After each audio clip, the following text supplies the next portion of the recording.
आपसे यह राय लेना चाहता हूँ, जो बहुजन समाज हमारा बिखरा हुआ है, वो कैसे एक हो सकता है? आप अपना नाम बताएं। मेरा नाम सर ब्रह्मपाल सिंह है जी। और मैं ग्राम संसार से मूल निवासी हूँ। जी। ऐसी समाज से जन्मा जाता हूँ जी सर। और मैं राजनीतिक यदि हिस्सेदार बनना चाहूँ जी। तो अब तक के 4 चरणों का मैंने वोट लोकसभा और विधानसभा में करा जी। अपनी आयु के हिसाब से। बसपा सरकार को अच्छी तरह मुस्लिम ने जी। मुस्लिम समाज ने और दलित समाज ने पूरे गठजोड़ से खड़ा करा। जी। पश्चिम उत्तर प्रदेश की तरफ से तो पूरा हर तरीके से वोट बैंक कोई कमजोर ही नहीं था। जी। पूर्वांचल में ब्राह्मणों का जी। काफ़ी जोड़ था, सभी ने सहयोग करा। जी। लेकिन उसके साथ साथ में 4 बार मुख्यमंत्री मनोनीत होने के बाद में एक अच्छा राज भी मायावती ने जी। दर्शाया, जिससे जनता भावी खुश हुई। जी। और मेरा मानना यह है 2001 में हम्म। हमारे मेरठ लोकसभा से बसपा प्रत्याशी हाजी इखलाक हुआ। जी। हाजी इखलाक जी को जब यहाँ से जनता ने पूरे भावी मतों से चुनकर संसद भेजा जी। तो उन्होंने बसपा से भागने की तैयारी कर दी जी। और 2003 में उन्होंने जी। बसपा को छोड़ दिया और समाजवादी का दामन थाम लिया, जी। जिससे दलित समाज हम्म। पूरी तरह बिखर चुका। उसके साथ साथ में उन्होंने फिर मीडिया के अनुसार और अखबार के माध्यम से एक जानकारी दी जनता तक कि मैं उसमें कौम की सेवा करूँगा। और कौम की सेवा का जो दलित के समाज में दिमाग में जो सवाल टच हुआ वो हुआ कि ये तो मुस्लिम वर्ग के हैं, मुस्लिम वर्ग की सेवा करेंगे जी। और समाजवादी की तरफ चले गए।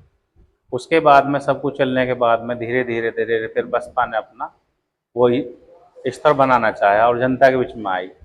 फिर मेरठ से हमारे हाजी याकूब जी चुनाव लड़ने की तैयारी में आ गए और यहाँ तक कि जनता ने पूरी तरह तैयारी करने के बाद में उन्हें इज्जत के साथ में विधानसभा भेज दिया। विधानसभा भेजने के बाद साथ साथ में उन्होंने दूसरे चुनाव में अपने लड़के को उतारने की तैयारी करी, जिसमें थोड़ा सा चुनाव बिखर चुका था, जाति समीकरण टूट चुका था। जी। और उन्होंने भी जब मायावती इन्होंने टिकट देने के लिए लड़के को मना करा तो उन्होंने जो यूडीएफ पार्टी का निर्माण करा और उन्होंने साबित करा। और यहाँ तक के कहा गया मायावती सुप्रीमो को खरगोदा विधानसभा में, खुद मैं उस जनसभा में पहुंचा हुआ था, जनता इंटर कॉलेज खरगोदा में, कि यदि बहन जी इस कौंसल से चुनाव लड़ें तो मैं उनकी जमानत जब्त कर दूँ। और यूडीएफ को उन्होंने चुनाव जीत के जी। साबित करा। उसके साथ साथ में सत्ता को तोड़ने की तैयारी कर दी। जी। फिर मायावती ने धीरे धीरे एससी एसटी दोनों समाजों को इकट्ठा करने की तैयारी करी, जिसमें वोटर बहुत खुश हुआ। जी। और इसी बीच में मेरे अनुसार हमारा एससी समाज बिखरने की तरफ दौड़ गया जी। और कुछ भारतीय जनता पार्टी की तरफ और कुछ समाजवादी की तरफ लोकप्रियता अपनाने लगा। जी। फिर आम वोटर के दिमाग में एक सवाल जागरूक हुआ जो इतिहास तौर पर जाना जाता है। जी। माननीय कांशीराम जी ने बसपा को खड़ा करने के लिए जी। तन मन धन से अपना जीवन अर्पित कर दिया। जी। और उसके साथ साथ में तब उन्होंने पार्टी को जब जागरूक देखा, समाज को जागरूक देखा तो बड़े खुश हुए और मायावती युवा टाइम से ही पार्टी में जोर शोर से महिला वर्ग से जी। खड़ी हुई। और यहाँ तक के पैसे और वो एलएलबी भी थी। जी। एक नॉलेज की जरूरत सत्ता में होनी जो बहुत जरूरी है, शिक्षित होना। उसके साथ साथ में जब मायावती को एक हथियार मान के सत्ता सौंप दी गई तो कांशीराम जी की संतान तो थी ही नहीं, जी। वे तो अलग परिवार से आती हैं। तो जब सत्ता का सिरे सत्ता के किसी सिपाही को जाता है तो फिर मायावती जी 4 बार चुनाव जीतने के बाद में, मुख्यमंत्री बनने के बाद में और आकाश आनंद को पार्टी का अध्यक्ष मनोनीत कर दिया। और 2023 और 24 में जब जी। चुनाव की तैयारी होगी और 24 में चुनाव पूरी तरह बिखर चुका जी। और एक चेहरा फिर दलित समाज की तरफ से एक जी। युवा वर्ग का दौड़ा, जी। जिसका नाम होता है सहारनपुर से जी। चंद्रशेखर रावण। जी।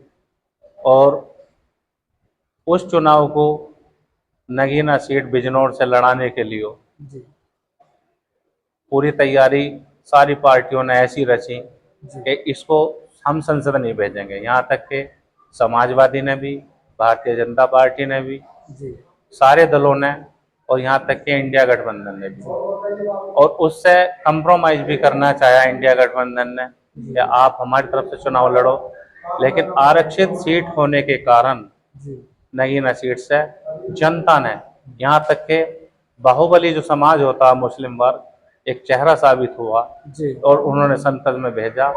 और मैं बधाई तौर पर सम्मान करता हूँ भाई चंद्रशेखर का। कम से कम उन्होंने जी आज़ादी के बाद में दलित समाज और मुस्लिम समाज को चेहरा मानते हुए कम से कम नमन तो करा। और यहाँ तक कि मैंने आज तक ऐसा कोई वीडियो या ऐसा भाषण नहीं देखा किसी युवा दलित और मुस्लिम का जी जो समाज की और राजनीतिक में बाबा बी आर अम्बेडकर की बातें करे। जी और इस बार बड़ा मतलब जब वे 5 चेहरे हमारे पूरे देश से जाते हैं ऐसी समाज से, जी तो सबसे पहले बाबा भीमराव अम्बेडकर को उन्होंने नमन करा। जी और नीला झंडा अपना जो टैग होता है जिससे एक पहचान होती है दलित की, जी वो उन्होंने जागरूक करने की कोशिश करी। और यहाँ तक के जो हमारे अभी देश जो के, राष्ट्रीय अध्यक्ष की बात कर रहे थे हाँ, राष्ट्रीय अध्यक्ष भी मतलब उसमें ये मायावती जी भी थोड़ा फीकी हुई हैं। जी, और मांग आपका जो था क्या सर? अभी मांग कर रहे थे कि आप राष्ट्रीय अध्यक्ष। हाँ, उसमें हम जो मांग कर रहे हैं अब, जी हर वोटर की जो मांग है युवा चेहरा तौर पे जी भाई चंद्रशेखर को बसपा सरकार में एएसपी से दोनों को एक जगह करके जी और उसको पार्टी का अध्यक्ष साबित करें। बहुजन समाज पार्टी के राष्ट्रीय अध्यक्ष। जी तो अभी जो आजाद समाज पार्टी के राष्ट्रीय अध्यक्ष तो हैं वो, हाँ जी। तो बहुजन समाज पार्टी का भी अध्यक्ष बहन जी बना है। वो सर ऐसा है ना, थोड़ा जी। सा माननीय मुख्यमंत्री मायावती जी 4 बार उत्तर प्रदेश की चीफ मिनिस्टर रह चुकी, जी और उन्होंने जनता को इस तरीके का काम काज करके दिखाया जी जिससे जनता खुश हुई, किसान भी खुश हुआ, मजदूर भी खुश हुआ, और आम नागरिक उससे खुश था। अब इस बार आपकी जो मांग है, इस बार जो हमारी मांग है थोड़ा यही है कि अपने चैनल के माध्यम से हमारी बात आप जी दोनों पार्टियों के बीच में रखें। जी और मैं मांग करता हूं अपने दलित समाज चंद्रसारे की तरफ से जी कि जो है भाई चंद्रशेखर को पार्टी का अध्यक्ष बना। आने वाले चुनाव में बनाओ। जी ठीक है सर, बहुत बहुत तो साधुवाद। नमस्ते जय सर, भीम। नमस्ते। जय आपने भीम। मेरे चैनल